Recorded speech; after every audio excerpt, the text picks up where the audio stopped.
കളിയുടെ ഭംഗി നശിപ്പിക്കുന്ന കാളകൂട വിഷങ്ങൾ. അങ്ങനെയുമുണ്ട് ഫുട്ബോളിൽ ഒരു കൂട്ടർ. ഈ ലോകത്തിൻ്റെ മുഴുവൻ സ്നേഹവും ആദരവും പിടിച്ചുപറ്റി വംശീയതയ്ക്കും അതുപോലെ തന്നെ വർഗീയതയ്ക്കും വിദ്വേഷത്തിനും ഒക്കെ എതിരെ ഒരു ഫുട്ബോൾ പങ്കുവെക്കുന്ന സ്നേഹത്തിൻ്റെയും ഐക്യദാർഢ്യത്തിൻ്റെയും ശബ്ദമില്ലാത്ത ഭാഷയായി മാറാനെത്തുന്ന രാജ്യങ്ങളെയും അതുപോലെയുള്ള സമൂഹങ്ങളെയും വംശീയതയുടെ അടയാളമാക്കി മാറ്റുന്ന ചില കാളകൂട വിഷങ്ങളുടെ കഥകൾ കൂടി ഈ ലോകകപ്പ് അവസാനിച്ച വേളയിൽ പറയാനുണ്ട്. സംഗതി അത് വേറൊന്നുമല്ല. ലോകം മുഴുവൻ ഇന്ന് ഏറ്റവും കൂടുതൽ വെറുക്കുന്നത് ആര് എന്ന് ചോദിച്ചാൽ അതിൽ 2-3 പേരുകളിൽ ഒന്ന് നെതന്യാഹുവിൻ്റേതും 2 ബെൻഗീറിൻ്റേതും പിന്നെ അതുപോലെ ഡൊണാൾഡ് ട്രംപിൻ്റേതും ഒക്കെ ആയിരിക്കും.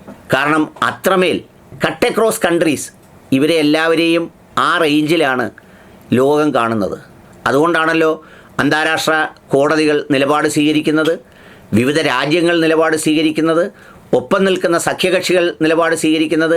ഏറ്റവും അവസാനം ഫുട്ബോൾ വേദിയിൽ വന്ന് സമ്മാനം കൊടുത്തിട്ട് അവിടെ നിന്ന് ഇറങ്ങാതെ വീണ്ടും അവിടെ തുടർന്നപ്പോൾ സ്പാനിഷ് ടീം ആവശ്യപ്പെട്ടത് പ്രകാരം ഒഫീഷ്യലുകൾക്ക് ഇടപെടേണ്ടി വന്നു ആ സംവിധാനത്തെ അവിടെ നിന്നൊന്ന് തള്ളിയിറക്കാൻ. ഏത് സംവിധാനത്തെ? ഡൊണാൾഡ് ട്രംപിനെ. എന്നിട്ടോ അവിടെ നിൽക്കുമ്പോഴും ന്യൂജേഴ്സിയിലെ അമേരിക്കയിലെ ജനങ്ങൾ ഉൾപ്പെടെയുള്ള ലോകത്തിൻ്റെ വിവിധ ഭാഗങ്ങളിൽ വന്ന ജനങ്ങൾ കൂകി വിളിക്കുകയാണ്. ലോകത്തിൻ്റെ ഒരു പരിച്ഛേദമാണ് അവിടെ കാണുന്നത്.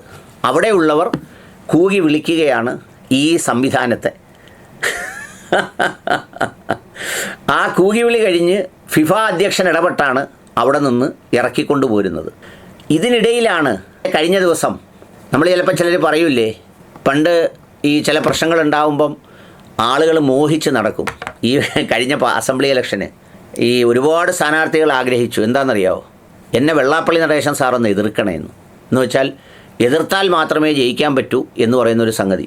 എന്ന് പറഞ്ഞതുപോലെ ഒരു കാരണവശാലും പിന്തുണയ്ക്കല്ലേ എന്ന് ആഗ്രഹിച്ചപ്പോഴാണ് ദേ ഇതും കൊണ്ട് ഇവർ രണ്ടുപേരും വന്നത്.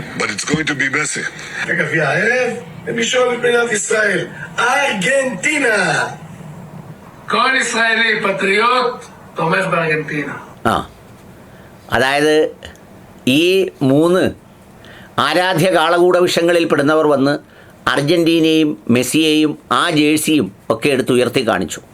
ആ ഉയർത്തി കാണിച്ച കൂട്ടത്തിലാണ് അവിടുത്തെ രാജ്യത്തിൻ്റെ നിലപാട് ഇസ്രയേലിനോട് ചേർന്ന് നിൽക്കുന്നത് കൂടി വന്നപ്പോഴേക്കും ലോകം സ്നേഹിക്കുന്ന ഈ കളിക്കാരെയും ഒരു വെറുപ്പിൻ്റെ നിഴലിൽ ശത്രുക്കൾ പ്രചരിപ്പിക്കാൻ തുടങ്ങി. ഏത് ശത്രുക്കൾ? അർജൻറ്റീനിയൻ ഫുട്ബോൾ ടീമിൻ്റെ ഫുട്ബോൾ ശത്രുക്കൾ. അതായത് ബ്രസീൽ, പോർച്ചുഗൽ, ഫ്രാൻസ്, ഈജിപ്റ്റ്, അങ്ങനെ വരുന്ന ഒരു നിലയിലുള്ള എല്ലാവരും കൂടി ചേർന്ന് കണ്ടില്ലേ എന്ന് പറഞ്ഞാൽ ഒന്നാമത് പരാജയപ്പെടണം, തോൽക്കണം, ഇകഴ്ത്തണം എന്ന് ആഗ്രഹിച്ചിരിക്കുമ്പോഴാണ് ഈ സംഗതികൾ വരുന്നത്. ഒന്ന് ആലോചിച്ച് നോക്കൂ. അവസാനം ഇപ്പോൾ അതുകൊണ്ട് അർജൻറ്റീന തോറ്റപ്പോൾ ഒരുപാട് ആളുകൾ പറയുന്നത് കളിക്കപ്പുറത്ത് ചിന്തിച്ചാൽ യവന്മാരുടെ അഹങ്കാരത്തിനുള്ള തോൽവി, അല്ലെങ്കിൽ യവന്മാർ പിന്തുണച്ചവർ ജയിച്ചിരുന്നേനെ എന്ന് വന്നേനെ. ഇത് നമ്മുടെ പ്രൊഫൈലുകളിലും കുറേ മനുഷ്യർ ഇവിടെ എഴുതി. അന്ന് ഈജിപ്റ്റ് വന്നപ്പോൾ ഈജിപ്റ്റിനെ അനുകൂലിച്ചും ഈജിപ്ഷ്യൻ കോച്ച് ഫലസ്തീനെ അനുകൂലിച്ചു, ഗസയെ അനുകൂലിച്ചു എന്നൊക്കെ പറഞ്ഞ് കുറേ ആളുകൾ അതിൻ്റെ പിന്നാലെ കൂടി.